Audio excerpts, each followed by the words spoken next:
Katatapos lang ng shift ni Mark, isang 28 years old na call center agent.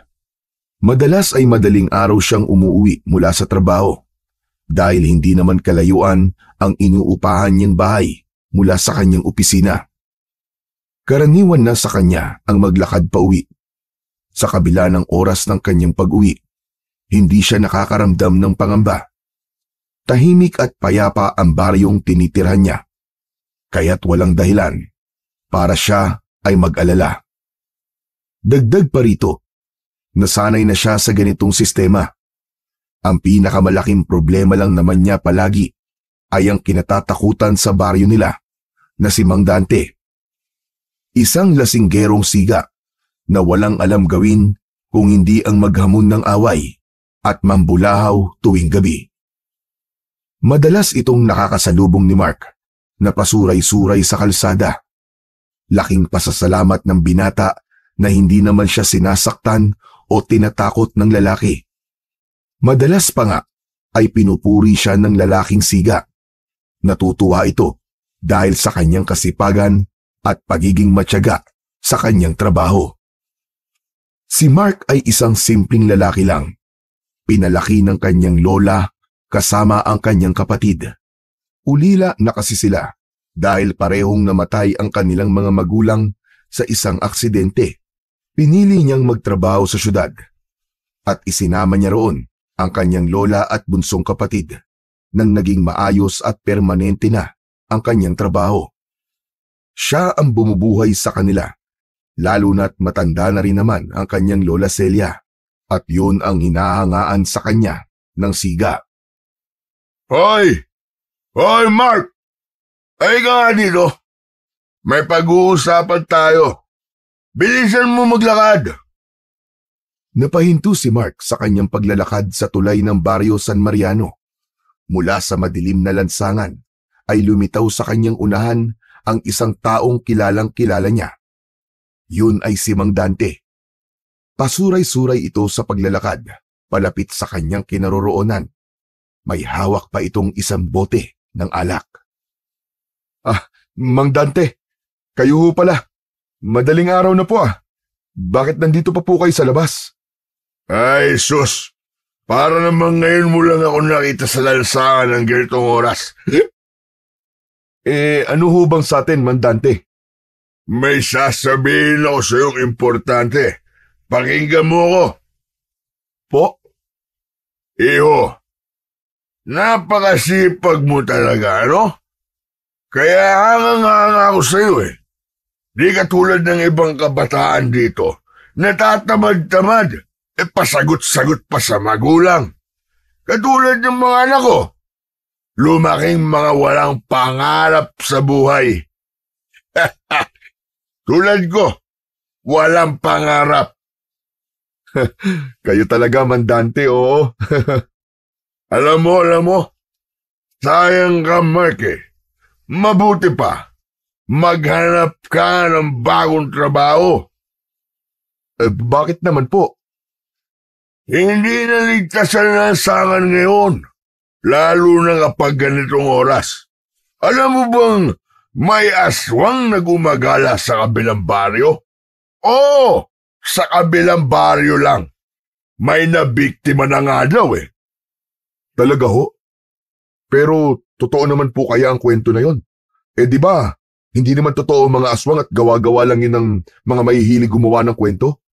Nako, hindi ka maniniwala. Totoo ang aswang. Nakakita na ako. Lasing ka lang ho, Mang Dante. Hindi. Makinig kang mabuti. Kaninang umaga, galing ako doon. Nakita mismo ng mga mata ko. Yung bangkay ng tao, wak-wak ang tiyan, at wala ng mga laman loob. Baka naman ho, may malaking atraso siya sa iba, kaya ganun ang pagpatay sa kanya. Hindi kaya ng tao yon. Kahit baliw, hindi gagawin yon. Isang mabangis na aswang ang may gawa nun. Naniniwala ko. Kasi nakita ko rin yun. Nakita ko mga palatandaan. Said ang dugo sa katawan ng biktima. Ni walang maski kaunting tulo sa lupa. Pagka ganun po ba aswang na kagad ang may gawa? Bahala ka kung ayaw mong maniwala. Ako binabalaan lang naman kita. Ang alam ko ho kasi, base sa mga napapanood ko sa YouTube, ang mga aswang madalas sa probinsya mo lang matatagpuan. Pero lungsod po to Imposibleng may aswang, Mandante. Maniwala ka, Mark. Hindi imposible na makarating dito yon. Lalo na't tahimik ang baryo natin at madali lang puntahan. Mandante, mag-iingat na lang po ako siguro. Hindi ko pa po kasi pwedeng isakripisyo ang trabaho ko bilang isang call center agent Dito ko po kinukuha ang panggastos ko sa pag-aaral ng kapatid ko. Oo nga, naroon na tayo. Paano naman kung isang gabi may mangyari sa'yo? Paano na kapatid mo? Kung ako sa'yo, maghanap ka na ng ibang trabaho. Yung hindi pang gabi tulad nito. Nako, sinasabi ko sa'yo, may nakausap nga ako doon na kinumpirma na may aswang talaga sa barangay nila. Aba, nakita daw niya mismo yung aswang. Harap-harapan. Talaga po? Ano po nangyari? Ganito, isang gabi daw, naglalakad daw sa pauwi mula sa inuman. Habang naglalakad siya, may nakasunod sa kanya.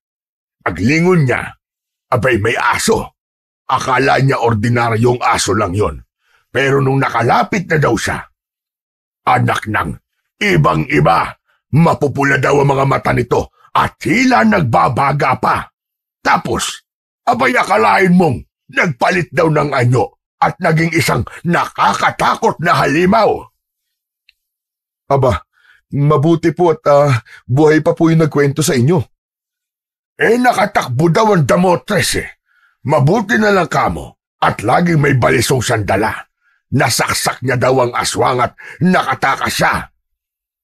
Kung totoo po ang sinasabi nyo, bakit pa kayo paghala-gala sa gabi? Di po ba kayo natatakot dun sa aswang na yon? Hoy Mark, para sabihin ko sa'yo, wala akong kinatatakutan. Pero ikaw bata ka pa. Mag-iingat ka. At kung kinakailangan, dapat palagi kang may baong-bawang o asin. Mabuti na rin yung may dala kang pamproteksyon. O sige na, umuwi ka na iho. Mag-iingat ka palagi. Sige ho. Maraming salamat po sa paalala. Pero hindi po talaga ako naniniwala sa mga ganyan Mabuti pa po umuwi na rin po kayo. Baka mapano po kayo dito. Hindi po ba nag-aalala ang pamilya niyo sa inyo? Sus! Huwag mo silang alalahanin. Mas sanay na ako dito sa kalsada. Ikaw, huwag mong babaliwalay ng babala ko sa'yo. Tandaan mo yan, Mark. Sinasabi ko sa'yo. Opo. Pero sigurado po ba kayong magpapaiwan kayo dito? Parang di po kaya ng konsensya ko na iwan kayo dito Ay, huwag mo lang akong intindihin. Sabi ko nga matanda na ako. Saka ako siga dito, baka hindi mo nalalaman. Walang gagalaw sa akin sa barangay na to. Abay takot lang nila sa akin. Sige na, umuwi ka na. Ayoko mapahama ka. Sige po. Pero sunod na rin po kayo Magpahinga na po kayo para bukas may lakas ho kayo ulit na uminom. Pagkasabi nun, ay tumalikod na siya at nagsimulang maglakad palayo. Ilang hakbang pa lang, ang naitutuloy niya ay muli niyang nilingon ang lasinggero. Sa liwanag ng iilang poste sa lugar na yon, nakita niya itong pasuray-suray pa ring naglalakad. Lumalakad ito ng mabagal at parang may kausap, ngunit wala namang tao sa paligid. Wala rin itong pakialam, gayong ang daang tinatahak nito ay palabas na ng kanilang barangay. Hanggang sa unti-unti na itong maglaho sa madilim na parte ng kalsada. Sa pagkakataong yun, ay naramdaman ulit ng binata ang pag-iisa. Hindi niya maipaliwanag Pero nang maisip niya ang sinabi ng lalaking lasinggero, ay para bang may malamig na hangin biglang sumalubong sa kanya at dumampi ito sa kanyang batok. Nanayo ang kanyang balahibo at kasunod nun ay nakarinig siya ng mumunting kaluskos mula sa masukal na gilid ng kalsada. Pakiramdam din niya ay may mga matang nakamasid sa kanya. Hindi. Imagination mo lang to, Mark. Imagination mo lang to. Nadala ka lang sa kwento ni Mang Dante. Binilisan niya ang kanyang mga hakbang, ngunit ang tunog ng kanyang mga yabag ay tila sinasabayan ng mahihinang yabag na hindi sa kanya. Kahit sinabi niya kay Mang Dante na hindi siya naniniwala sa aswang, ay likas pa rin kay Mark ang maging matatakutin, lalo na kapag may nararamdaman siyang kakaiba sa kanyang paligid. Wala to. Hindi. Diyos ko, gabayan niyo po ako. Lola, tulungan niyo ako, Lola. Ang lola na kanyang tinatawag ay si Lola Celia. Dati siyang kilala bilang isang mahusay na albularya sa kanilang probinsya. Matanda na siya, ngunit nananatiling matalas ang kanyang isipan at malakas pa rin ang pangangatawan. Mahusay pa rin itong manggamot at ilan na nga sa kanilang mga kapitbahay ang nagpapatingin sa kanya. Hindi isang ordinaryong albularya lamang ang matanda. Galing siya sa angkan ng mga biyasang manggagamot at espiritual na lider. Ang kanilang angkan ay nag-ugat pa nung panahon ng mga Kastila, kung saan ang kanilang mga ninuno ay kilala bilang mga babaylan. Ang mga babaylan ay isang tagapag-ugnay sa mundo ng tao at ng mga espiritu. Sila ang tagapagtanggol ng kanilang komunidad at manggagamot gamit ang mga lihim na karunungan mula sa kalikasan. Noong bata pa si Mark, madalas niyang samahan ang kanyang lola sa panggagamot. Dito niya nasaksihan kung paano tumutulong si Aling Celia sa mga nangangailangan, sa mga may sakit na hindi maipaliwanag, mga biktima ng kulam o ng mga nakakatakot na hindi makitang nilalang.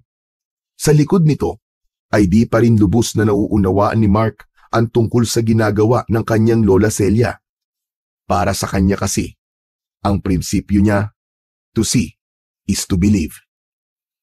Ngunit dahil sa kwento ni Mang Dante, bumalik sa kanyang isip ang palaging babala sa kanya ng kanyang lola tungkol sa mga ganitong klase ng nilalang. Pagkarating ni Mark sa kanilang bahay, agad niyang binuksan ang pintuan. Malakas pa rin ang kabog ng kanyang dibdib. Ngunit nang maamoy ang aroma ng kape mula sa loob, ay guminhawa ang kanyang pakiramdam. Sa maliit na lamesa sa kusina niya nakita ang lola na nakaupo habang nagkakape. Nakasuot ito ng lumang balabal at may hawak na tasa ng kape na gawa sa lumang porselana. May nakapatong na rosaryo at isang piraso ng sambong sa katabi nito. Mabuti naman at nandito ka na. Kanina pa ako nag-aalala sa'yo. Halos isang oras ka nang atrasado sa iyong pag-uwi, apo ah. May nangyari ba? Parang pansit ko namumutla ka. Wala naman po, Lola.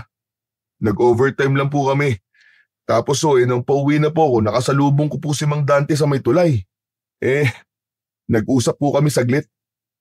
Nako, at inistorbo ka na naman pala ng lasiggerong yon. May ginawa ba sa'yo? Wala naman po, Lola. Nagkwentuhan lang po kami. Alam niyo po, sinabi niya po sa akin na may nakita daw pong aswang sa kabilang baryo. May biktima nga rin daw po. Sabi pa niya, posible daw po na magawi dito yung aswang na yon at pinag-iingat niya po ako. At naniwala ka na ba sa kanya? Parang totoo po kasi. Sabi niya, nakitang wakwak daw po ang tiyan ng biktima at wala nang lamang loob. Said na rin daw po ang dugo. Pero Lola, tanong lang, may aswang po ba talaga? Totoo po ba mga ganun? May tao po ba o nilalang ba talagang gumagawa ng ganung karumal-dumal na krimen? Oo naman, apo. Hanggang ngayon ba hindi ka pa rin naniniwala? Lola, Mahirap po kasi talagang paniwalaan kung hindi ko pa nakikita eh. Hindi lahat ng bagay ay kailangan makita para maniwala, Apo.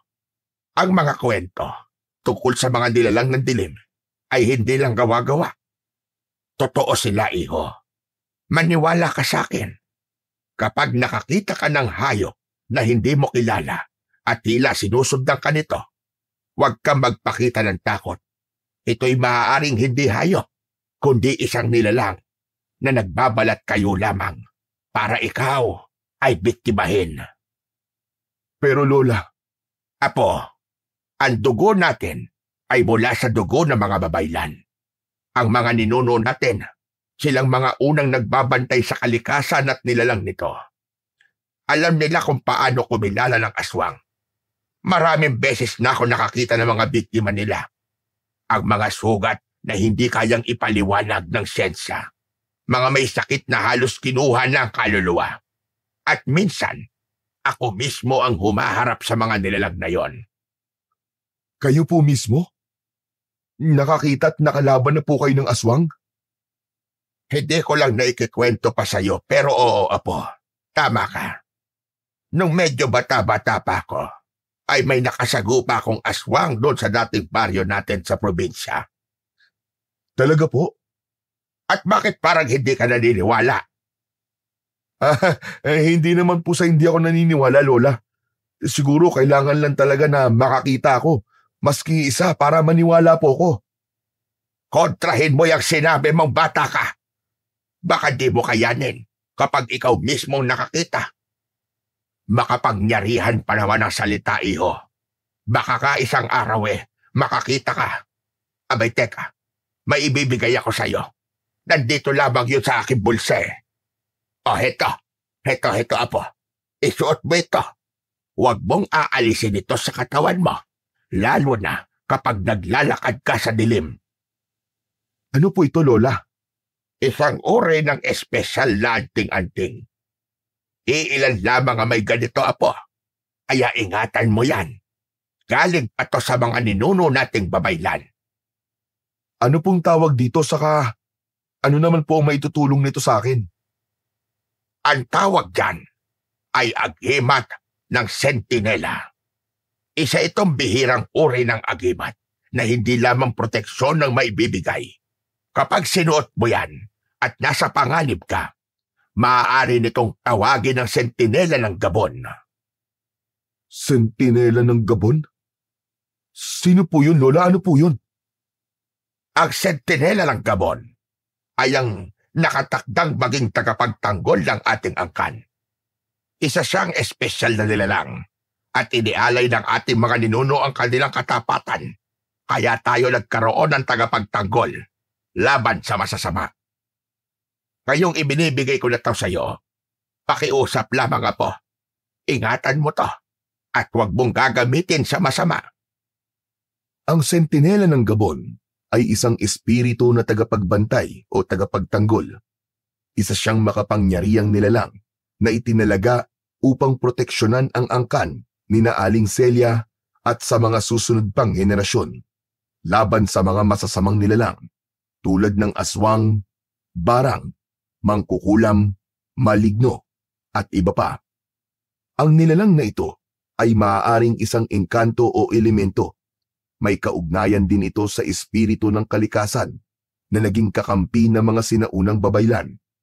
Ang mga engkanto na ito ay nagboluntaryong maging bantay at tagapagtanggol bilang kapalit ng kanilang alyansa. Meron ding tinatawag na bantay espiritual. Isa itong espiritual na mandirigma o tagapangalaga na may natatanging kakayahan upang labanan ang kasamaan.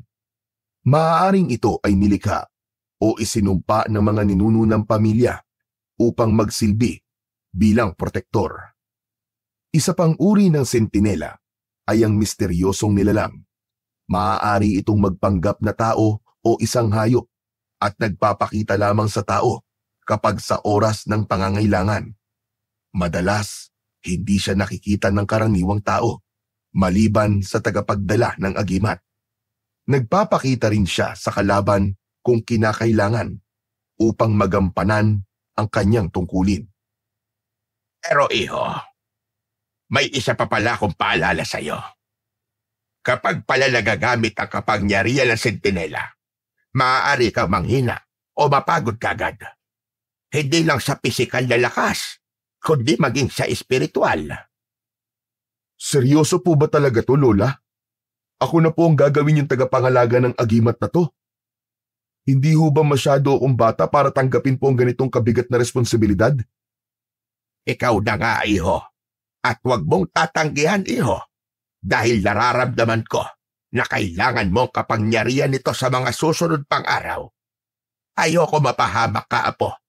Lalo na't madalas kang madaling araw nang umuuwi dahil dyan sa trabaho mo na yan. Kung ganun po, Lola, salamat po dito. Hayaan po nyo. Iingatan ko po ito. Pangako po. Pagkatapos ng kanilang seryosong pag-uusap tungkol sa agimat, tumayo si Aling Celia at inaya si Mark papunta sa kusina. Halika na, apo. Kumain ka na bago ka matulog. Inihanda ko na ang paborito mong sinangag at itlog. Alam kong gutom na gutom ka na mula sa trabaho. Ngumiti si Mark sa kanyang lola. Ramdam nito ang pagmamahal sa kanya at malasakit. Ang ganitong tagpo ay pangkaraniwan na lamang sa kanilang bahay tuwing uuwi siya ng madaling araw. Sanay na si Aling Celia sa ganitong tagpo ng araw, kaya't palagi itong gumigising ng umaga para ipagluto ang kanyang apo ng agahan at siguruhin na makakakain ito bago matulog. Lola, pasensya na po kayo at lagi kayong gumigising na maaga para lang sa akin, ha? Hindi ko po alam kung paano ko po kayo mapapasalamatan. Aba, apo, wag mo nang alalahanin yon. Masaya ko na may naitutulong pa ako sa'yo. Isa pa, hindi ko kayang hindi magluto. Alam kong pagod ka at mahirap ang trabaho mo. O heto, sige na, kumain ka na. Matapos kumain, ay dumiretso na si Mark sa kanyang kama. Sa pagpikit ng kanyang mga mata, ay muling bumalik sa kanyang isip ang tungkol sa mga sinabi ng kanyang lola. Pabigat para sa kanya na dalhin ang agimat, lalo pat hindi naman siya naniniwala sa mga nilalang na pinag-uusapan nila. Ngunit dahil sa kanyang respeto kay Aling Celia, ay tinanggap niya ito at itinago sa ilalim ng kanyang damit, malapit sa puso, tulad ng bili nito. Nakatulugan na ng binata ang pag-iisip, ngunit sa kalagitnaan ng kanyang pamamahinga, nagsimula siyang managinip. Naglalakad siya sa gitna ng isang masukal na gubat. Ang paligid ay tahimik at malamig ang simoy ng hangin. Sa di kalayuan ay nakarinig siya ng mabibigat na mga yabag at tunog ng mga naaapakang dahon at mga sanga. Sino yan? May tao ba dyan? Tumigil siya sa kanyang paglalakad at sinundan ng kanyang tenga ang tunog na kanyang naririnig. Ngunit bigla na lamang mula sa dilim, lumitaw ang isang nilalang. Isang aswang na may mahabang buhok, matutulis na ngipin, at mga kuko na tila kasintalas ng punyal. Ang mga mata nito ay galit na galit, at ang itsura nito ay kasuklam-suklam. Nakatitig ito sa kanya.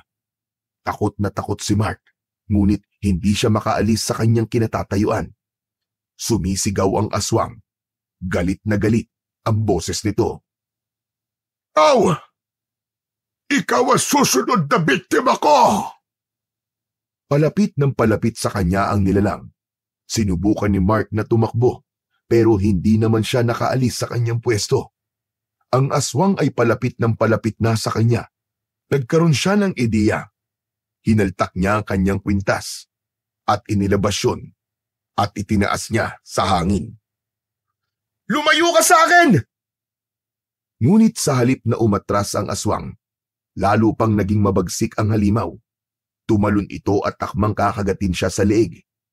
Nang sandaling yon, naramdaman ni Mark ang matinding init mula sa agimat na tila pumaloob sa kanyang katawan. Ngunit bago pa man magtagumpay ang aswang, bigla na siyang nagising. Ha! Diyos ko! Panaginip lang pala. Humawak siya sa kanyang dibdib. kung saan nakasuot pa rin ang agimat sa kanya. Ramdam niya ang init nito. Napatingin siya sa bintana ng kanyang kwarto.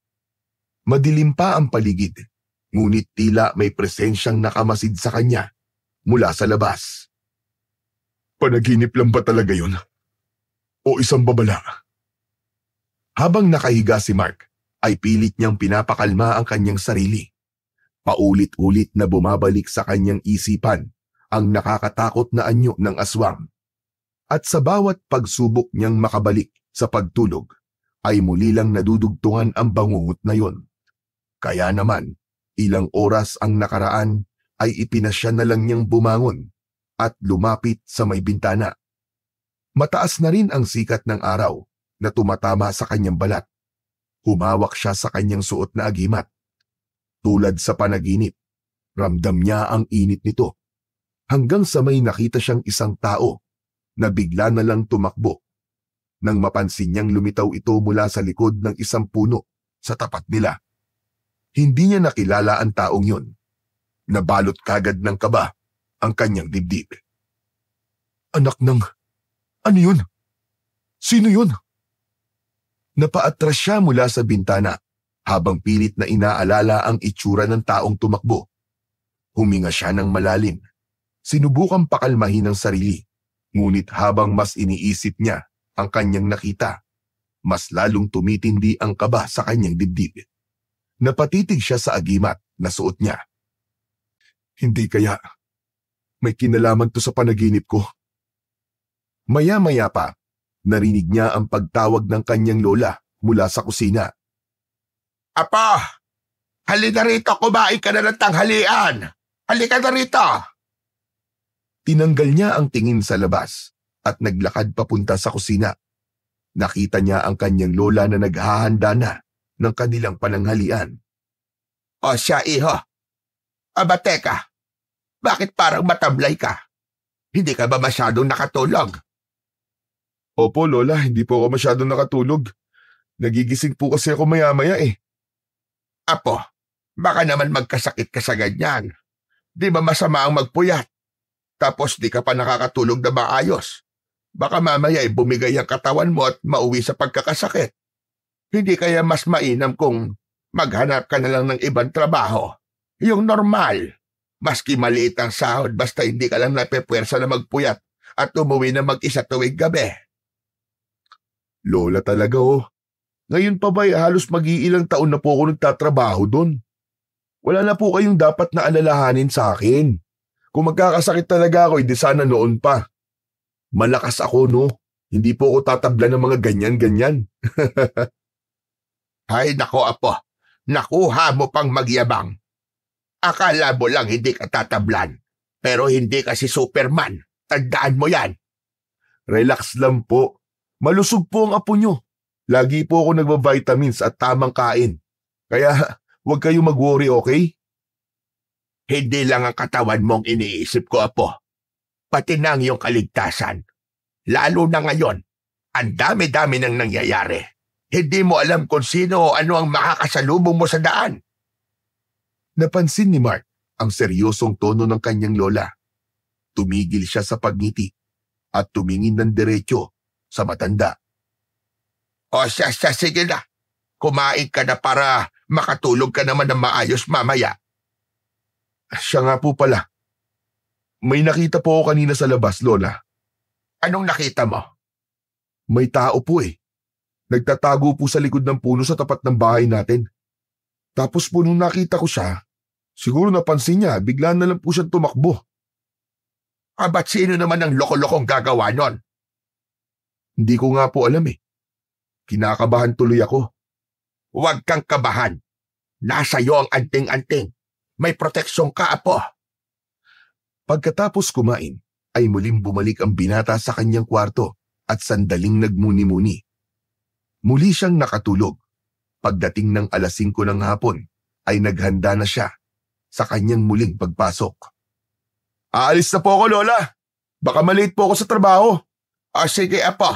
Pag-iingat ka ha. At huwag mong kalimutang isuot lagi ang anting-anting na ibinigay ko sa'yo. Opo, lola.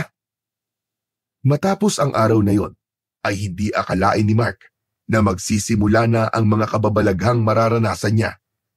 Muli, sa kanyang pag-uwi, ay dadaan na naman siya sa tulay. Ngunit sa pagkakataong yon, ay parang may mali. May kakaiba. Bago pa siya tumapak, ay napansin na niya ang isang asong kulay puti na tila nakaabang sa kanya sa gitna ng tulay. Nang makita siya ng aso, ay agad itong tumayo at tumingin sa kanya. Tumigil siya sa kanyang paglalakad at tumitig din sa aso. Isang malamig na hangin ang agad na dumaan at biglang nagtayuan ang balahibo niya. Hindi, Mark, hindi. Aso lang yan. Ano ka ba naman, Mark? Aso nga lang yan. Dahan-dahan siyang humakbang at papalakas ng papalakas ang kanyang kaba. Hindi, Mark, hindi. Wala kang dapat na ikatakot. Wala kang dapat na ikatakot, Mark. Diretso lang. Bulong niya sa sarili at pilit na pinapalakas ang kanyang loob. Pero bago pa siya nakalapit, biglang tumahol ang aso. Napahinto si Mark at parang napako siya sa kanyang kinatatayuan. Tumahimik ang aso. Pakiramdam ni Mark ay parang may ibig sabihin sa kanya ang aso. Sa tuwing susubukan kasi niyang humakbang, ay bigla na lang itong tatahol at aangil, hanggang sa bigla siyang nakarinig ng ungol na parang nanggagaling sa hukay. Hindi niya maipaliwanag kung bakit, pero may kakaibang lakas na tila umaakit sa kanya papalapit. Habang nakatingin siya sa aso, bigla itong umatras, ngunit hindi inalis ang mga mata sa kanya. Napakabilis na mga sumunod na nangyari. Ang puting aso ay bigla na lang tumakbo patungo sa ilalim ng tulay. Tinanaw ito ni Mark, pero hindi niya na nakita. Bagkus ay narinig niya na mas malinaw ang mga tunog na naririnig niya. Boses yun ng isang umiiyak na babae at humihingi ng tulong. Hindi nakapagdesisyon ang binata kung susundan ba niya ang aso o aalis na lang. Ngunit isang bagay ang sigurado. May kakaiba sa tulay ng gabing yon. Sa huli ay nagdesisyon ang binata na umuwi na lang pagkatapos na tumahimik ang paligid. Pagdating ni Mark sa bahay nila, hindi mawala sa isip niya ang nangyari sa tulay. Hindi niya maipaliwanag kung bakit, pero parang may pumipilit sa kanya na bumalik doon. Hanggang sa paghiga niya sa kama, naririnig pa rin niya sa kanyang isip ang boses ng babaeng humihingi ng tulong. Nakaramdam siya ng bigat sa kanyang dibdib na para bang may hindi siya natupad na tungkulin. Hanggang sa nagising siya dahil sa mga maingay na tao sa labas ng kanilang inuupahang bahay. Nagkakagulo ang mga yun at nagtatakbuhan. Bumangon si Mark at sinilip ang mga tao sa bintana. Nakita niya ang kanyang lola sa kanilang bakuran. Lola! Ano po bang nangyayari? Bakit parang nagkakagulo po mga tao? Pupunta sila sa tulay, apo. Sa tulay? Bakit? Anong meron po? Nako, iho. May natagpuan daw bangkay ng isang babae sa ilalim ng tulay. Biglang natulala si Mark sa sinabi ng kanyang lola. Bumilis ang tibok ng kanyang puso habang bumabalik sa isipan niya ang mga nangyari kaninang madaling araw. Ang puting aso at ang boses ng babaeng humihingi ng tulong. Kilala po ba kung sino yung babae? Hindi pa, apo. Pero sabi nila, mukhang dayo daw. Halika, sumama ka, tignan natin. Bagamat nag-aalangan, sumama si Mark sa kanyang lola patungo sa tulay. Nang makarating sila doon, napakaraming tao ang nakapaligid sa lugar. Nang makalapit sila, nakita ni Mark ang bangkay ng isang babae na nakahiga sa isang stretcher. Balot ng puting kumot, ngunit ang isang bahagi ng muka hanggang sa balikat nito ay nakalantad. Maputla at may bakas ng tila kagat sa kanyang leeg. Nanlamig si Mark sa kanyang nakita. Pakiramdam kasi niya ay may naging pananagutan siya sa nangyari sa babae. Narinig niya mula sa mga nag-uusap na tao na pinaghihinalaan nilang isang mabangis na hayop ang pumatay sa babae dahil umano naging kalunos-lunos ang sinapit ng biktima. Ayon sa mga ito, Ang bangkay ay nakadilat ng malaki, tila nakakita ng isang bagay na nakakatakot bago mamatay. Ang leeg nito ay may marka ng kagat na parang mula sa isang hayop na may mahahabang pangil. Ang mga kamay niya ay tila nakaunat, parang pilit na nanlaban bago nawalan ng lakas. Ang mga kuko sa kaliwang kamay ay bahagyang may pula, indikasyon na maaaring humawak siya sa lupa para kumapit sa kanyang buhay. Wakwak din ang kanyang dibdib pababa sa kanyang tiyan. Wala na itong lamang loob. Ang sabi pa ng iba ay wala raw silang nakitang bakas ng dugo sa biktima. Malinis ang hiwa, parang sinipsip ang dugo o nilinis muna bago iwan sa ilalim ng tulay. Kung ganun ang itsura ng biktima, nasisiguro kong aswang ang pumatay sa kanya. Lola, hinaan niyo po ang boses niyo at baka may makarinig po sa inyo. Aba, bakit mo ako pinipigilan? Ano bang masama sa sinabi ko? Magdudulot po ng mas grabing gulo yan, Lola. Hayaan niyo na lang po ang iba na magbigay ng kanilang mga opinyon. Huwag na po tayong makisali dyan. Apo, alam mo bang mas makakatulong kung may magsasabi ng totoo? Hindi natin dapat binabaliwala ang ganitong bagay. Lola, hindi naman po sa binabaliwala natin. Pero isipin niyo po, paano po kung makarating sa ibang tao na kayo pa ang nagkalat ng bali-balita tungkol sa aswang na yan? Baka magalit pa ang pamilya ng biktima o mga tao dito. Kung aswang nga ang may gawa, dapat malaman ng lahat para makapaghanda sila. Hindi ito biro, Apo. Ang mga ganitong nilalang ay mapanganib at hindi sila tumitigil hanggat hindi sila napupuksa. Naiintindihan ko po kayo, Lola. Pero hindi po rin tayo makakatulong kung tayo mismo magpapakalat ng takot. Alam niyo naman ang mga tao rito, madali silang maniwala at maghinala. Baka ang ending nito, Lola, may ibang mapagbintangan na wala namang kasalanan. May punto ka rin, Apo, sa iyong sinabi. Pero paano kung totoo nga may aswang sa lugar natin? Paano kung may sunod pang biktima? Kaya nga kailangan may gumawa na ng aksyon. Anong aksyon, Lola? Hayaan natin ang mga pulis na mag-imbestiga. Huwag na ho tayong makialam. Baka lalo lang po lumala ang sitwasyon. Umahimik si Aling Celia habang iniisip ang sinabi ng apo. Alam niyang may katwiran si Mark, pero mahirap para sa kanya na itikom ang bibig. Apo, kung totoo ngang aswang ito, hindi ito matatapos dito. Sigurado kung babalik pa siya. Tapos, paano kung ikaw ang... Wala hong mangyayari sa aking masama, Lola. Maniwala po kayo. Habang nag-uusap sila, ay napansin ni Mark ang puting aso sa gilid ng kalsada. Tahimik na nakamasid sa mga tao sa paligid. Nang magtagpo ang kanilang mga mata, ay bigla itong tumahol. Lola! Lola! Yung aso! Yung aso na nakita ko kaninang pauwi ako. Anong aso, Apo? Hindi na nakapagpigil si Mark. Tangka niyang lalapitan ng aso, pero tumakbo ito. Sinundan siya ng binata. Saan ka pupunta, Apo? Narinig niya ang pagtawag sa kanya ng matanda, pero hindi siya huminto. Habang tumatakbo ang binata, pakiramdam niya ay mas lumalayo pa ang aso. Pumasok ito sa isang bakanting lupa malapit sa tulay. Isa itong inabandonang tambakan ng mga basura. May malaking puno doon ng akasya at doon tumigil ang aso. Dahan-dahan itong umupo habang nakatingin sa kanya. Ano ba talagang gusto mo? Ako ba? Sino ka? Ngunit wala namang naging reaksyon ng aso hanggang sa may narinig siyang mga kaluskos mula sa likod. Napalingon si Mark at nakita ang kanyang lola na sumunod. Mark, ano ba ginagawa mo dito, Apo? Private property ang lugar na ito. Delikado rito. Baka makasuhan tayo ng trespassing.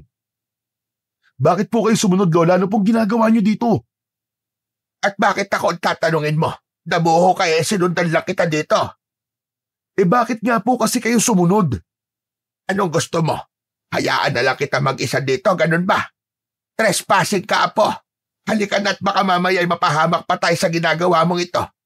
Sino ba kasi ang hinahabol mo? At bakit bigla ka nalang tumakbo dito? Sinundan ko lang po yung puting aso eh. Puting aso? Abay, nasan? Nang lingunin ni Mark ang aso sa kinauupuan nito, ay wala na to doon. Inilibot niya ang kanyang paningin sa paligid, pero ni anino ng aso ay hindi na niya nakita. Naglakad siya papalapit sa lugar kung saan huling nakaupo ang aso, ngunit wala siyang nakitang bakas nito. Tila naglaho na lamang ito nang walang iniwang senyales. Saan napunta yung aso na yon? Hay nako, pambihira ka, bata ka. Mas kinikilibutan ako sa iyo kaysa doon sa patay sa tulay eh. Halika lang at makapagluto na lamang sa bahay. Baka mamaya umuwi na yung kapatid mo galing sa eskwelahan. Halika na. Sandali lang po, Lola. Tignan mo. May mga nakalagay po dito sa hukay. Bakit? Ano ba nakita mo dyan? Hindi ko po alam kung ano to eh. Sinipat na mabuti ni Mark ang mababaw na butas na yon. Lumapit na din ang matanda at nang parehas na nilang nakikita yon, ay nagpalitan sila kagad ng tingin. Sa tabi ng punong akasya, natuklasan ni na Mark at Lola Celia ang isang mababaw na hukay. Sa loob nito, nakakalat ang mga piraso ng tela. Ang ilan ay bahagyang nasunog, habang ang iba ay buo pa, ngunit may mga kakaibang pulang marka. Sa gitna ng mga ito ay may mga baryang tila sinauna. Bawat isa'y may ukit na hindi pamilyar kay Mark. Ito ay parang alay o gamit sa isang ritual. Ang paligid ng hukay ay may mga bakas ng nasunog na kahoy at natirang sunog na pulang tela. Diyos ko! Ang palatagdaang ito! Bakit, Lola? Ano po ba yan? Ibig sabihin nito ay may isang nilalang na naglalagay ng tanda sa lugar na ito. Para bang isang palatandaan na teritoryo na niya ang ating barangay. Anong nilalang naman po yun, Lola? Sa amoy pa lang ng hangin, batid kong isang aswang ang may gawa nito. Ano pong ibig niyong sabihin? Nais ng aswang na to na gawing teritoryo ang lugar na to? Hindi lang basta teritoryo iyo. Maaaring dito na rin siya mamugad at mambibiktima. Ano pong gagawin natin, Lola? Kailangan nating wasakin ang tanda na ito. Pero hindi ito simple. May mga bagay na dapat gawin para siguraduhin na hindi tayo gagantihan ng masamang nilalang na may gawa nito. Sinasabi ko na nga ba? At posibleng aswang ang pumatay sa babaeng yon. Gagawin na po ba natin ngayon o tatawag tayo ng albularyo? Siraulo ka ba? Albularya ako. Tatawag ka palang iba. Abay, damuho kang bata ka. Kumuha ka na nga lang ng mga tuyong damo sa paligid at magsusunog tayo. Kailangan kong basagin ang ritual na ginawa dito para di na makabalik ang aswang. Kaagad na namulot ng mga tuyong dahon ang binata at nang makaipon ng sapat na dami, ay mabilis niyang iniabot ito sa kanyang lola. Inipon ito sa hukay. Nagsimulang magdasal ang matanda. Nang matapos ay kinuha nito ang posporo sa kanyang bulsa at sinindihan ang mga tuyong dahon. Pero hindi na ituloy yun dahil biglang sumulpot ang lasinggerong si Mang Dante. Hoy! Hoy kayo! Ano ginagawa niyo rito, ha? Nakita ko kayo. Parang may dinadasalan kayo dyan. Ano yan, ha? Nangungulam kayo, no? Mang Dante, hindi po kami nangungulam. Ano yung ginagawa niyo dyan? Nakita ko, nagdadasal ang lola mo. Abay, tumitirik pa ang mata. Umalis ka na nga rito at huwag mo kami pakialaman, lasinggero ka. Hindi ito pangungulam. Sinusubukan kong basagin ang sumpa ng aswang sa lugar na ito. Ano ka mo? Sumpa ng aswang? Ano sumpa sinasabi mo, tanda? Nanunumpa ba ang aswang? Pabirang matanda ito. Abat, pilosopo ka, dabuho ka. Hoy, matandang ugod-ugod. Tigilan mo yan. Magdadala ng malas yung ginagawa nyo. Walang iya. Akala ko pa naman iba ka, Mark. May iba pala kayong ginagawa ng lola mo. Nagkakamali ka, Mandante. Iba ang iniisip mo. Wala kaming ginagawang masama ng lola ko. Wala. Naka, kita ko ah. Tigilan niyo yan. Pag inituloy mo yan, tatawag ako ng pulis. Pakukulong ko kayo. Mandante, hindi niyo po naiintindihan eh. Delikado po itong nakita namin at kailangan namin itong alisin bago may masamang mangyari. Wala akong pakialam kung ano man ang ginagawa nyo. Basta, tumigil kayo o ako mismo ang huhuli sa inyo, baka pusasan ko kayo dito. Biglang tumayo si Aling Celia. Hawak pa rin ang posporo sa kamay. Hoy, ikaw, Dante. Kung gusto mo mamatay sa kamay ng aswang, sige, pigilan mo kami. Pero kung ayaw mo may masama pang mangyari, tumabi ka dyan at hayaan mo kong tapusin ito. Hoy, tanda, kung mo akong dinadaan sa ganyan ha, ikaw ang tumigil. Tignan mo to. Itong mababaw na hukay. Tignan mo, Dante. Tignan mo ang laman. Bahagi ito ng ritual ng aswang. Gagawin niyang teritoryo ang barangay na to. Kung hindi ko to sisirain, babalik siya para pumatay ulit. Lumabas kayo sa bakuran ko. Labas! Po? Narinig niyo naman ang sinabi ko, di ba? Umalis kayo sa bakuran ko. Ibig sabihin, sa inyo po ang bakanting lupa na to? Paano nangyari yon? Oo, sa akin ang lupa na to. Kaya wala kayong karapatang gumawa ng kung ano-ano rito nang walang pahintulot ko, mga damuho kayo. May nangyayari na sa lupa mo, Dante. Kung hindi mo aaksyonan, ikaw ang unang mapapahamak. Ano bang pinagsasabi mo? Wala akong pakialam sa sinasabi mong aswang. Ang alam ko lang, kailangan niyong umalis dito. Mang Dante, kung sa inyo nga ang lupa, di ba dapat mas lalo kayo mag-alala? Paano kung may mangyari sa inyo o sa pamilya niyo dahil dito? Pamilya. Wala akong pakialam kung aswang man yan o kung ano. Ang gusto ko lang, umalis kayo bago ako magsumbong. Oo na, sige na. Sige na. Aalis na kami. Pero Lola, wala na tayong magagawa, Mark. Kung ayaw niyang makinig, mas mabuti pang umalis na lang tayo. Halika na. Pero nasimula na po niyo ang ritual. Paano po yun? Hindi ba mas lalala kung dito matutuloy? Oo. Pero kung wala siyang pakialam, wala tayong magagawa. Baka magdulot pa tayo ng mas malaking gulo kung pipilitin natin. Kailangan maghanap na lang tayo ng ibang paraan. Dahan-dahang lumabas ng bakuran ni Mandante ang maglola. Nang makalabas na sila, tinignan ni Mark ang kanyang lola. Panay ang buntong hininga nito at malalim ang iniisip. Habang naglalakad palayo, hindi mapigilan ni Mark ang magtanong muli sa kanyang lola. Lola, kinakabahan po talaga ako eh. Natigil niyo po yung ritual. Ano po mangyayari doon?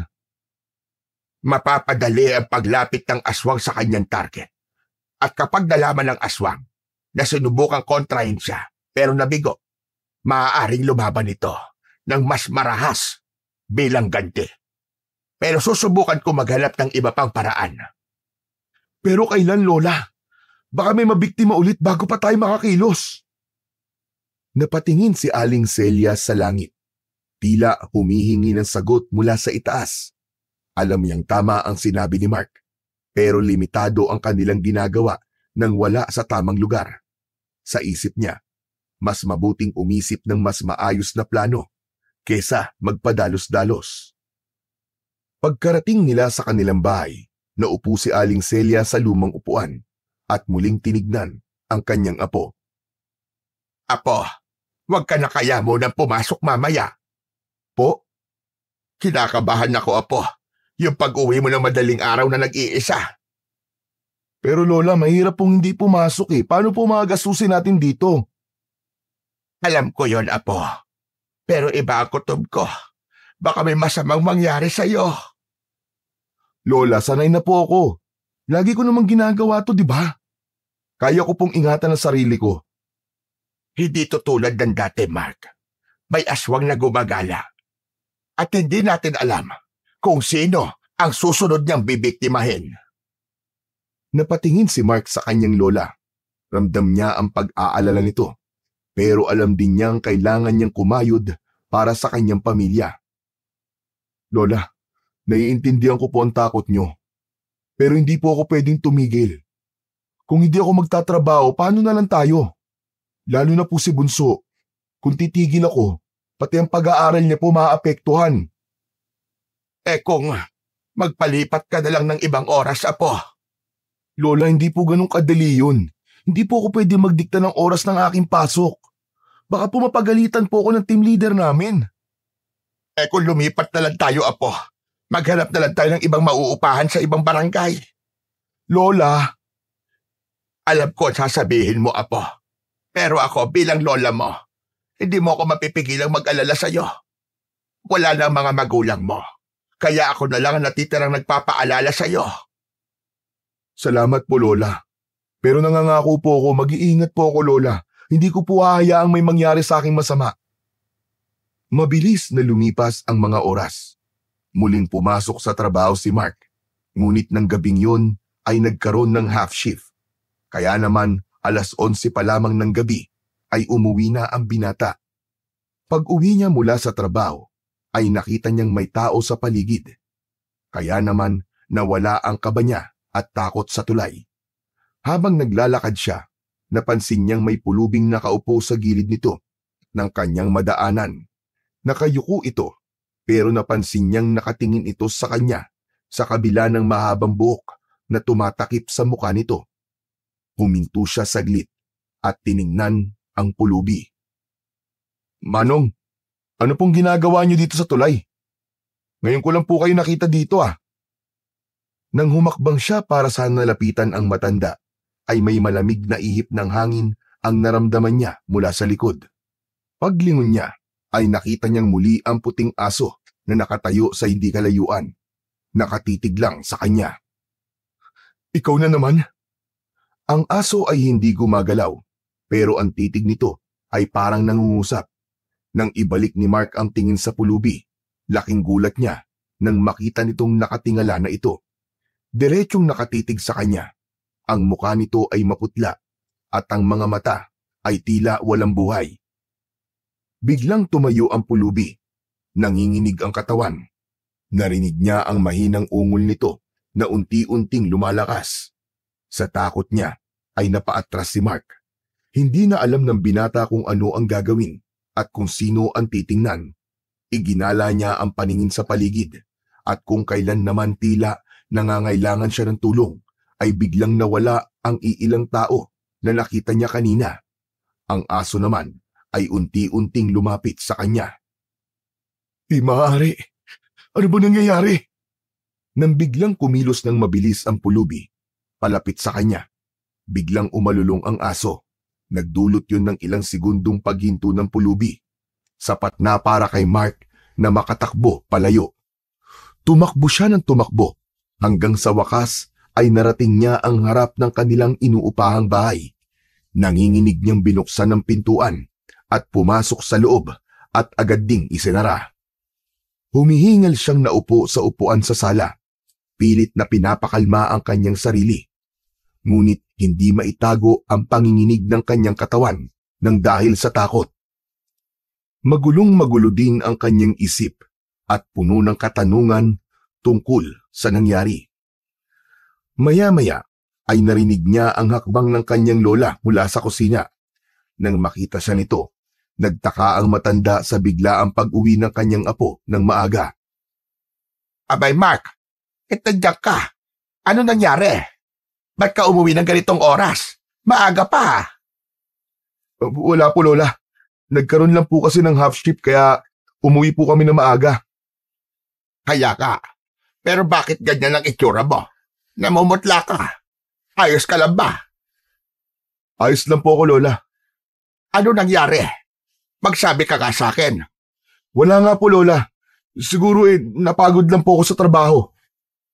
Pilit na itinago ni Mark ang kanyang takot dahil ayaw niyang mag-alala ang kanyang lola. Pero si Aling Celia ay hindi naniniwala sa sagot ng binata.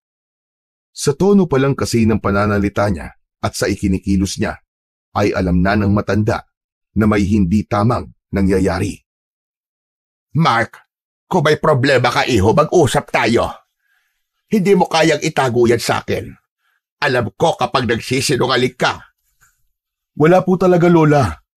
Pagod lang po talaga ako. Sige na po. Papasok na po ako sa kwarto ko para makapagpahinga po ako ng maaga.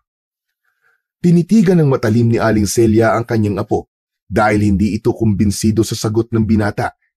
Ngunit sa kabila nito ay hindi niya na pinilit pang magsalita si Mark. Sinabi nitong hahayaan niya na itong makapagpahinga. Tumayo na si Mark at nagmamadaling pumasok sa kanyang kwarto. Pagkapasok niya sa kwarto, agad niyang isinara ang pinto at tinanggal ang sapatos. Nanginginig pa rin ang kanyang mga kamay. Hinawakan niya ang kanyang noo. Nag-iisip kung ano ang ibig sabihin ng lahat ng nakita niya sa kalsada. Ang pulubi at ang puting aso at ang matinding takot na kanyang nadadama. Lahat ng yun ay patuloy na umiikot sa kanyang isipan. Habang nag-iisip, bigla siyang nakarinig ng malalakas na tahol mula sa labas ng bahay. Tumayo siya at dahan-dahang lumapit sa bintana. Unti-unti niyang binuksan ito. Sa labas ay nakita niya ang parehong puting aso sa tulay. Naroon ito sa kanilang bakuran at paikot-ikot habang tumatahol. Mabilis na isinara ni Mark ang bintana at bumalik na siya sa kanyang kama. Yakap niya ang kanyang sarili habang nakatalungko. Ilang beses niyang sinusulyapan ang bintana dahil sa pag-aalalang baka yung aso ay ang aswang na tinutukoy ng kanyang lola. Naglalaro sa isip niya ang napigil na ritual at naisip niyang baka dahil doon ay siya ang naging target ng kinatatakutang aswang. Hindi Mark. Hindi totoo ang aswang. Huwag kang maniniwala hanggat hindi mo nakikita sa sarili mong mata. Walang aswang, Mark, walang aswang. Dahil kung meron, maaapektuhan nito ang pagpasok mo sa trabaho. At hindi mo hahayaang mangyari yun. Para sa lola mo, para sa kapatid mo. Kinabukasan, nagising si Mark ng mas maaga. Halos nag-aagaw pa lang ang dilim at ang liwanag nang bumangon siya at pumunta sa kusina. Lumabas siya nang makarinig ng tunog ng potpot galing sa nagtitinda ng pandesal. Lumabas siya para tawagin ito, pero mabilis itong nakalayo, kasunod ng mga taong papunta muli sa iisang direksyon. Nakarinig siya ng sirena ng sasakyan ng pulis.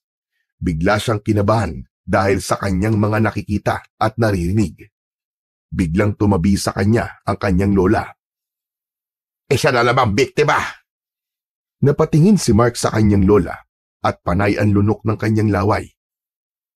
Narinig ko lang kanina sa ibang dumaraan na po. Sabi nila, wakwak daw ang katawan. Sinabi ko na, Mark, hindi dito titigil ang pananalanta ng aswang na yon. Kailan po kaya ito matatapos, Lola? Hindi ko rin alam, Mark. Wala na akong maisip na iba pang paraan. Yun lang pala talaga ang pagkakataon natin. Yung mapawalang bisa natin ng ritual ng aswang. Pero hindi nga lang ituloy dahil sa Dante na yon. Teka, hindi kaya siya ang aswang? Kaya ayaw niyang ipagalaw yung hukay na yon ay dahil siya ang gumawa nun? Imposible naman po si Mandante yun, Lola. Ilang beses ko na po siya nakakasalubong nun sa kalsada o maski sa tulay. Pero hindi naman niya ako inaano. Mabait nga po sa akin si Mandante. Talagang ayaw lang niya siguro na may nakakapasok sa lote niya. Kaya siya nagalit ng araw na yun. Pero kasi apo, bukod sa'yo, siya lang naman ang madalas na gumagala sa labas tuwing gabi. Akala ko po ba kaya niyong kumilatis ng aswang? Bakit mukhang di po kayo sigurado sa sinasabi niya tungkol kay Mandante? May nakikita ba kayong palatandaan sa kanya na siya nga isang aswang? Wala pa naman, iho. Abay, teka lang. Ba't parang ipinagtatanggol mo yata ang lasinggerong lalaking yon? Bakit abogado na ba ngayon ang bago mong trabaho? Lola talaga Hindi naman po sa pinagtatanggol ko siya. Siyempre pinag-iisipan ko rin naman po mga nangyayari sa paligid ko. Sorry, Lola. Aalis muna ako. Makikiusyoso lang po ako sa nangyari, baka sakali na may maabutan pa ako. Nang masilip ni Mark ang nangyari, halos manghina siya sa kanyang nakita. Ang katawan ng biktima ay nakahandusay pa, hindi sa ilalim ng tulay, kundi dun mismo kung saan niya nakita ang puting aso. Biglang umikot ang kanyang sikmura at pumagilid siya. Hindi niya na napigilang masuka.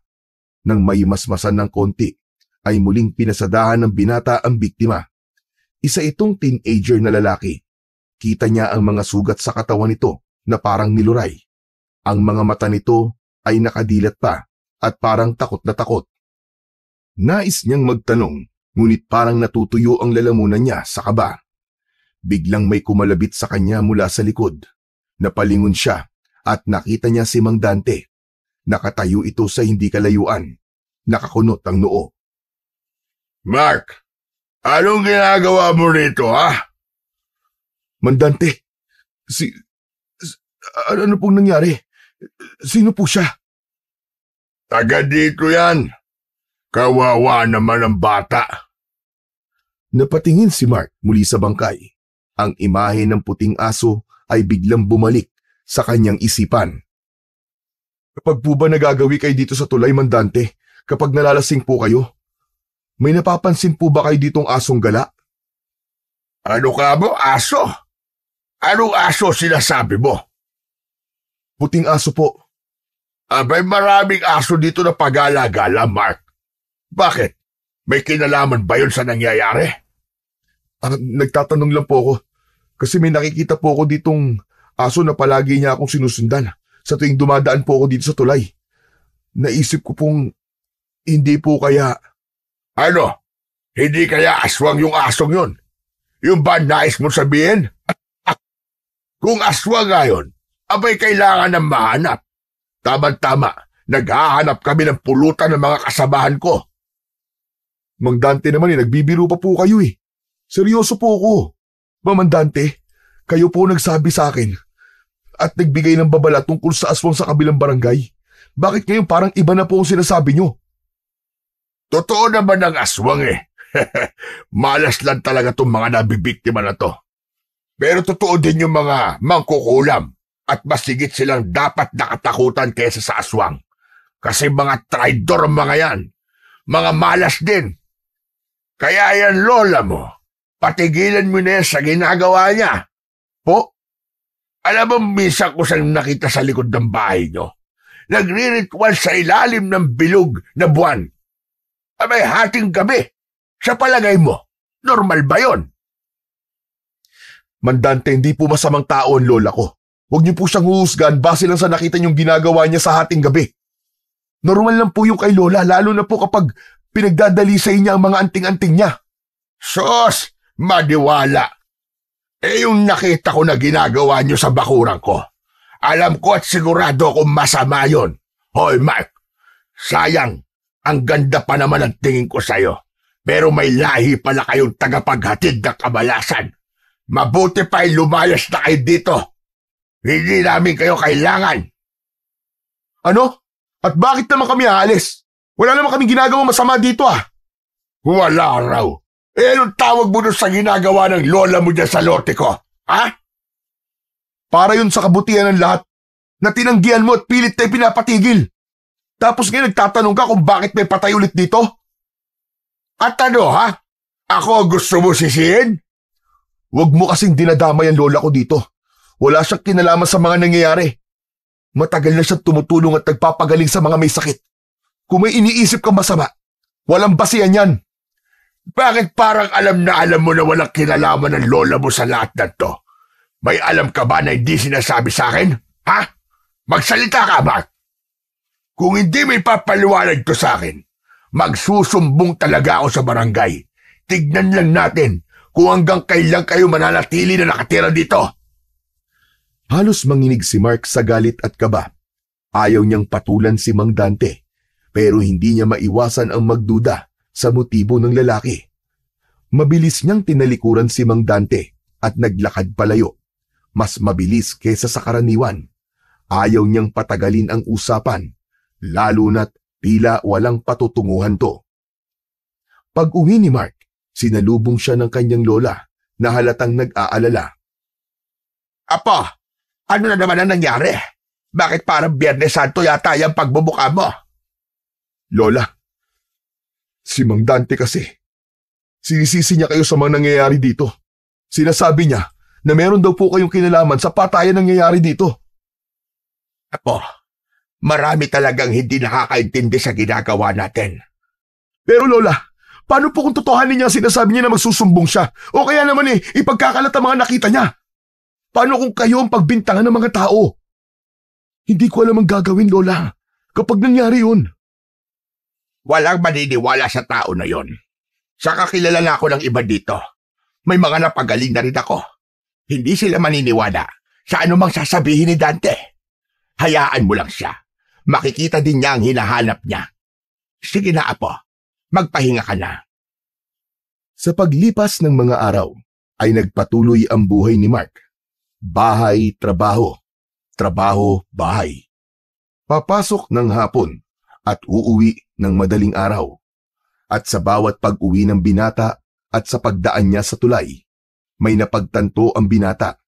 Sa tuwing daraan siya roon, ay hindi nawawala ang puting aso na palaging nakasunod sa kanya hanggang sa makatawid siya ng tulay. Naroon din ang pulubi na laging nakaupo sa gilid. Tahimik ngunit tila nagmamasid. Hanggat maaari ay iniiwasan na lang niyang tingnan ang dalawa at binibilisan ang kanyang paglalakad. Subalit habang dumadaan ang mga araw, napansin niyang wala namang nangyayari sa kanya. Hindi siya ginagalaw ng aso at hindi ni naman siya ginagambala ng pulubi. Tahimik lang ito sa kanyang kinauupuan. Habang tumatagal, nasanay na si Mark sa presensya ng dalawa. Unti-unting nawala ang takot niya. Pero isang gabi, habang pauwi si Mark, naabutan niyang tila nakikipagtalo si Mang Dante sa pulubi sa tulay. Galit na galit ito at sinisigawan ang pulubi. Narinig niya ang malulutong na mura ng lasinggero habang itinutulak ang pulubi na nananatiling tahimik lang at hindi man lang kumikibo sa ginagawa sa kanya. Napahinto si Mark at nag-isip kung dapat ba siyang lumapit at umawat. Subalit na naig ang takot sa kanya.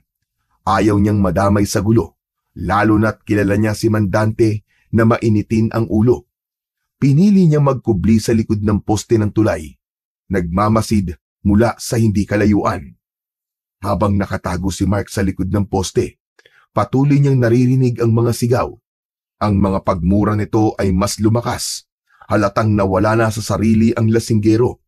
Ngunit ang pulubi ay nananatiling kalmado at tahimik, ni hindi gumagamit ng kahit na anumang salita o kilos. Labis ang naging takot ni Mark sa inaakto ni Mang Dante. Latuloy na alala ng binata ang sinabi ng kanyang lola. Sa kanyang nakikita, hindi imposible na maging isang masamang nilalang nga ito. At naisip niyang ang pulubing walang kalaban-laban ang nais nitong biktimahin ng gabing yun. Napasiksik siya sa poste dahil sa isiping yun. Sa kabila ng takot na nararamdaman, pilit niyang sinilip ang nangyayari. Nakita niyang muling itinulak ni Mang Dante ang pulubi ng mas malakas, dahilan upang mabuwal ito at tumama ang likod sa sementong gilid ng tulay. Sa wakas, tila hindi na napigilan ng pulubi ang kanyang sarili. Bumangon ito ng dahan-dahan at sa unang pagkakataon ay nagsalita ito. Ang boses niya ay mababa at malamig. May halong pagbabanta ang mga sinasabi. Alam mo ba kung sino ang pinapagka mo? Bakit? Sino ka ba, ha? Kaya mo ba akong labanan? Ano? Lalaban ka ba? Umalis ka na. Huwag mo akong pakialaman dito. Ano wag pakialaman? O ikaw na hayop kang pulubi ka? Ang kapal ng mukha mo tumambay dito sa tulay ko, ha? Ang lugar na ito, hindi para sa katulad mo.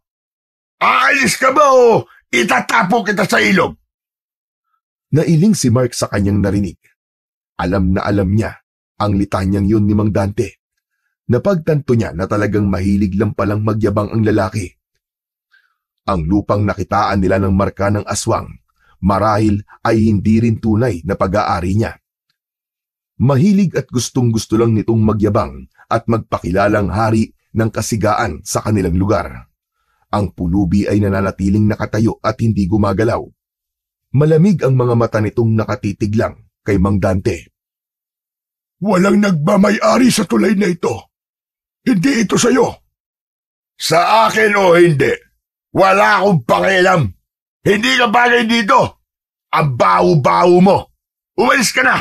Sige na, alis na. Baho lang pala problema mo eh.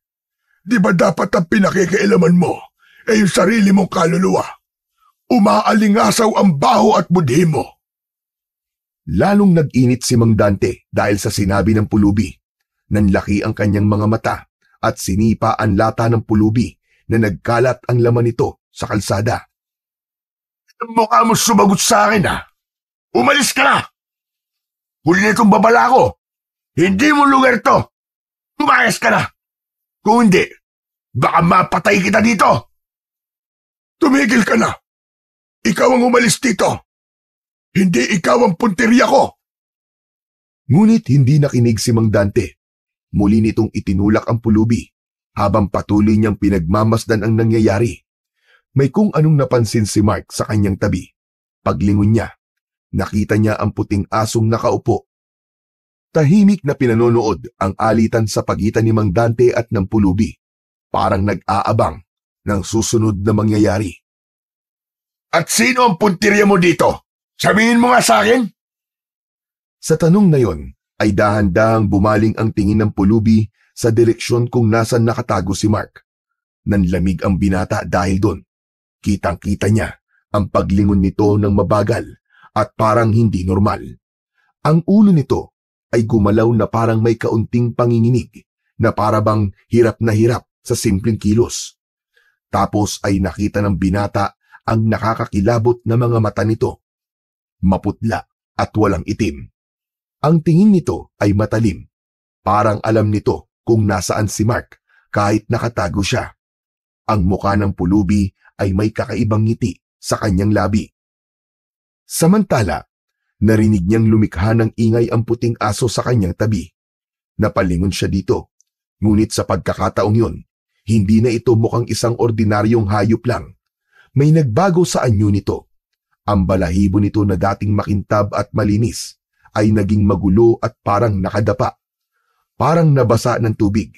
Ang nguso nito ay bahagyang nakabuka at ang malaking ngipin ay nakalitaw. Matutulis ang mga pangil at tila handang manakmal. Ang mga mata nito ay hindi rin normal. Nagliliwanag ito na parang isang mapulang liwanag. Parang may apoy sa loob. Parang nagbabaga. Habang tinititigan ito ni Mark, pakiramdam niya ay puno ito ng galit at pagkapuot. Ang tahimik na ungol nito ay unti-unting lumalakas. Parang nagbibigay ng isang babala. Ang buntot nito ay hindi kumikilos. Nakabagsak lang ngunit ang buong katawan ay tila puno ng tensyon at handang sumalakay anumang oras. Biglang bumalik sa isip ni Mark ang sinabi ni Mang Dante tungkol sa aswang sa kabilang barangay. Ayon dito, ang nilalang ay nag-aanyong aso. Habang tinititigan niya ang puting aso sa tabi niya, hindi maiwasang magdikit ang mga piraso ng palaisipan sa utak ni Mark. Nagpapalit-palit ang tingin niya sa tatlong nilalang na kasama niya sa tulay. Anak ng tetengo! Isa ba sa kanila? Samantala, si Mang Dante ay patuloy sa pagmumura at paninigaw sa pulubi. Hindi man lang alintana ang kakaibang nangyayari. Napansin niya ring kakaiba ang lakas na pinapakita ng lasinggero. Nagsimula na siyang magduda. Ang tatlong nilalang sa paligid niya, ang puting aso, ang pulubi, at si Mang Dante. Lahat sila ay may kakaibang presensya ng gabing yun. Hindi na siya makagalaw sa kanyang pinagtataguan ng dahil sa takot. Pakiramdam niya ay napapalibutan na siya ng hindi maipaliwanag na puwersa na masama at mapanganib. Muling napatingin ang binata kina Mang Dante at muli itong nagsisisigaw at binanatan ang pulubi. Pinagsisipa niya ito at pinagsusuntok ng walang habas na siya namang ikinalugmok ng pulubi sa lupa. Tama na! Pinalaan na kita! Ngunit ang tulad mo, kailangan turuan ng leksyon. Ang tulay na ito ay hindi mo teritoryo. Ako ang hari sa lugar na ito. Ano mang gusto ko ay magagawa ko. Bakit? Anong gagawin mo sa akin, ha? Gaganti ka? Umalis ka na. Huwag mo kong pilitin na ipakita ang tunay kong anyo. Muling sinipa ni Mang Dante ang pulubi ng malakas, dahilan para mapaigik ito. Ngunit sa halip na muling bumagsak, ang pulubi ay tumayo ng marahan na para bang wala itong nararamdamang sakit. Naging kapansin-pansin ang paglaki ng katawan nito at ang anino nito ay nagmistulang may kakaibang hugis sa ilalim ng liwanag ng buwan. Nagmistulang may mga pakpak at buntot. Naglilitawan ang mga litid na parang pumuputok sa ilalim ng kanyang mga balat. Ang mga damit nito ay napunit sa ilang bahagi at ang balat ay nagkulay abo. Ang dati nitong payat na muka ay lalong numipis at nagkaroon ng matutulis na pisngi at panga. Ang bibig nito ay bumuka at lumitaw ang mahahabang pangil na kayang gumutay-gutay ng anumang makakagat nito. Ang mga kamay nito ay humaba rin at ang mga daliri ay tumulis at naging matatalim ang mga kuko na parang isang patalim. Ang likod nito ay yumuko ng bahagya na para bang handa itong lumundag anuman sandali. Ang dating anyo nito na isang kawawang pulubi ay napalitan ng isang anyong halimaw na galit na galit. Biglang umalingasaw din sa buong paligid ang masangsang na amoy na parang may nabubulok na laman. Pinilit mo ko. Ngayon, panahon na para managot ka. Anong klaseng demonyo ka? Anong klaseng demonyo ka? Si Mang Dante ay biglang nagmistulang maliit at walang laban. Napaatras ito at hindi makapaniwala sa kanyang nakikita. Napalunok ng ilang beses si Mark habang nakikita ang pangyayari na parang isang eksena mula sa isang masamang panaginip. Habang patuloy ang bangungot sa harapan niya, napagtanto ni Mark na wala siyang magagawa para pigilan ang nangyayari. Ang katawan niya ay nanginginig na sa takot at pakiramdam niya wala siyang lakas na pwedeng gamitin para mailigtas si Mang Dante laban sa kamay ng aswang. Mas lalo pang lumakas ang masansang na amoy at pumailan lang ang nakakakilabot na ungol ng aswang. Biglang nanaig ang kagustuhan niyang tumakas. Mula sa kanyang pinagtataguan ay tumakbo siya ng mabilis. Napansin niyang nakasunod na naman sa kanya ang aso. Ang mga pulang mga mata nito ay kumikislap sa dilim. Bahagyang bumagal ang kanyang pagtakbo nang makarinig ng isang malakas na sigaw galing kay Mang Dante mula sa tulay. Isang sigaw na punong-puno ng paghihirap at takot. Huwag kang titingin, Mark. Huwag kang titingin. Huwag kang lilingon! Hindi niya alam kung ano ang nangyari doon, ngunit isa lang ang sigurado niya. Kailangang makalayo siya sa lugar na yon sa lalong madaling panahon. Nang sa wakas ay nakita na niya ang pamilyar na daan pauwi sa kanilang bahay. Mas lalo pa niyang binilisan ang pagtakbo at yung aso hindi pa rin siya nilulubayan. Tumigil lang ito nang tuluyan na siyang makapasok sa kanilang bahay. Dumiretso siya sa kanyang silid at hindi man lang pinansin ang kanyang lola na naabutan niyang naghahanda ng kanyang almusal.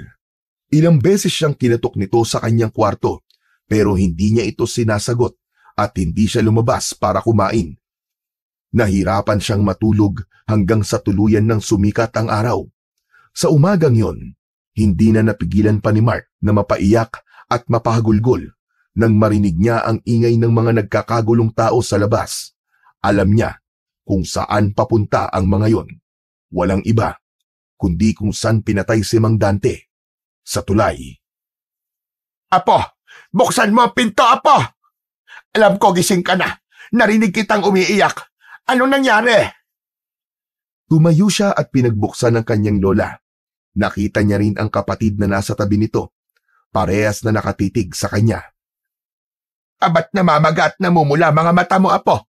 Hindi ka ba nakatulog? Bakit ka umiiyak? Lola, may nangyari na naman. Alam ko kung saan papunta ang mga tao sa labas. Sa tulay, Lola. Sigurado ako may panibagong biktima na naman ng aswang. Apo, may alam ka ba sa nangyari? Narinig ko kanina na natagpuan sa tulay ang bangkay ng lasinggerong si Dante. At nahuli nila yung pumatay sa kanya. Ano po? Nahuli nila? Totoo po ba? Oo, Apo. Naroon, nakakulong na. At iniimbestigahan na ngayon ng mga pulis. Sino yung nahuli nila, Lola? Sigurado po ba sila na yun nga ang pumatay kay Mang Dante? Oo. Sabi ng mga nakausap ko kanina, naaktuhan daw na sinasaksak ng taong yon si Dante. Yung pulubi na nakatambay sa tulay. Siya yung hinuli ng mga tanod at sinurrender sa pulis kanina lang. Lola, patawarin mo ako. Patawarin mo ako kasi naglihim at nagsinungaling ako sa'yo. Ano ba sinasabi mo, Apo? Sa tuwing umuuwi po ako na madaling araw, sa totoo lang po, may nangyayaring kababalaghan po sa tulay. Pero hindi ko po sinasabi sa inyo kasi baka patigilin niyo po ako sa trabaho. Alam mo mga nangyayaring kababalaghan sa tulay? Apo, sabihin mo, may alam ka ba o may kinalaman ka ba sa mga patayang nangyayari? Hindi po, Lola, wala po. Hindi ako pumatay sa kanila.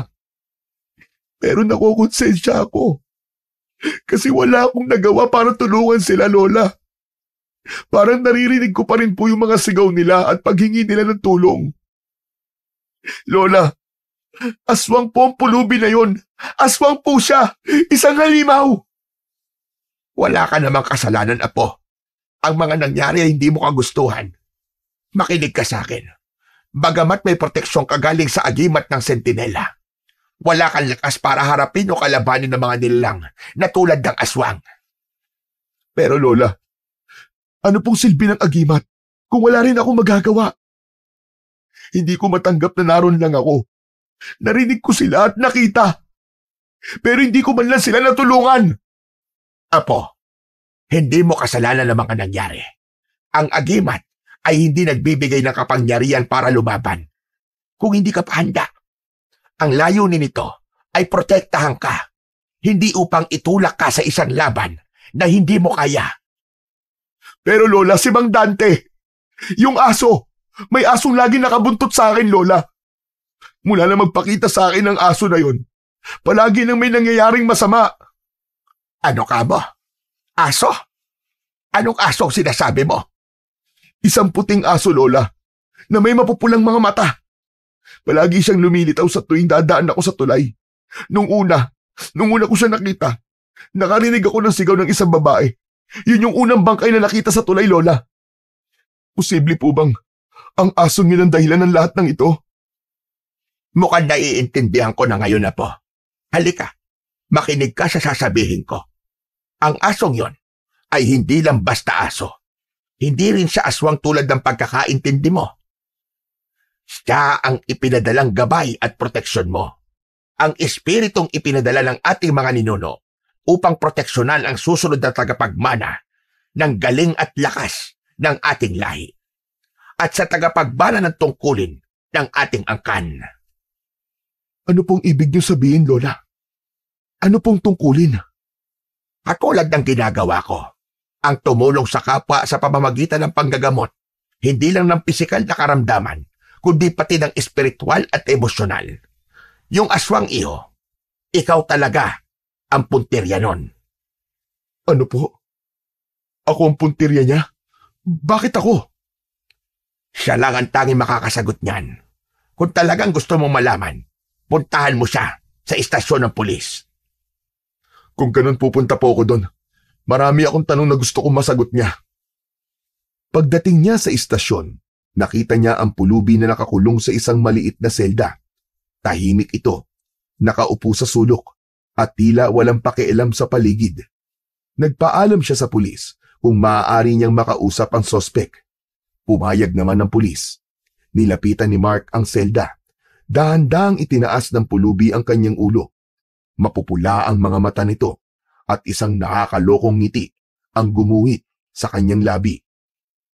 Ikaw nga ang pumatay kay Mang Dante. Oh, ako nga ang pumatay sa kanya. Pero siya ang may kasalanan at hindi ako.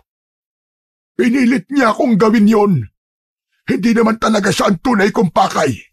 Simula pa lang na mapadpad ako sa lugar niyo. Ikaw na ang target ko. Pero may dahilan kung bakit hindi kita magalaw-galaw. Ano? Anong dahilan? May isang lalaking... Hindi. Isang higante yon na palaging nasa tabi mo. Laging nakabantay sa'yo. Hindi kita malapitan dahil ang presensya niya ay sumusunog sa akin, lalo na kapag napapalapit ako sa'yo. Higante? Pero aso lang yun at saka... Siya ang iyong tagabantay. Alam ko na nung una pa lang kitang nakita. Di ka ordinaryong tao lang. Kailangan kitang patayin bago ka pa maging banta sa mga katulad ko. Pero yung bantay mo, hindi ko siya kayang tapatan. Ayon sa paningin ng aswang, ang sentinela ay isang nakakatakot na nilalang, isang higanting lalaki na nagtataglay ng kakaibang lakas. Marami itong peklat sa katawan, mga sugat at marka ng digmaan na nagpapatunay na dati itong isang mandirigma. Sa leeg ng sentinela ay may nakasabit na maraming agimat na may iba't ibang hugis at laki, mga yari sa ginto, pilak at buto. Bawat agimat ay kumakatawan sa iba't ibang proteksyon at kapangyarihan. Ang mga mata ng sentinela ay may nakakasilaw na puti. Sa kanyang kaliwang kamay ay may hawak itong baston na nagliliwanag, isang armas na gawa sa sinaunang kahoy at may nakakabit na kristal sa dulo nito. Labis yung kinatatakutan ng aswang na pulubi.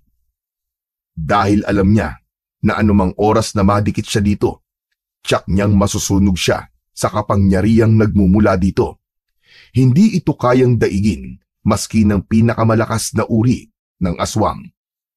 Simula noon, mas naging maingat si Mark.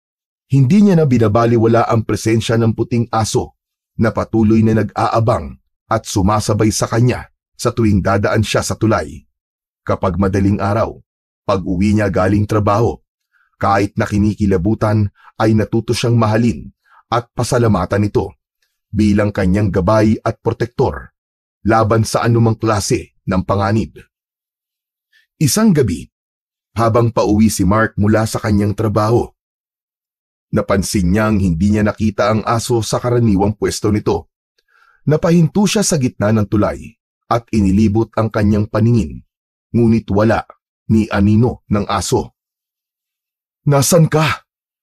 Saan ka nagpunta?" Biglang narinig ni Mark ang mahina ngunit malalim na alulong mula sa dulo ng tulay. Nang lingunin niya, nakita niya ang puting aso na nakatayo malapit sa poste ng ilaw. Nakatitig sa kanya. Ang liwanag mula sa ilaw ay tumatama sa makintab na balahibo nito at tila may aninong naglalaro sa paligid. Tahimik itong tumalikod at naglakad papunta sa madilim na bahagi ng tulay. "Maraming salamat sa iyo, kaibigan. Hanggang sa muli nating pagkikita. Paalam."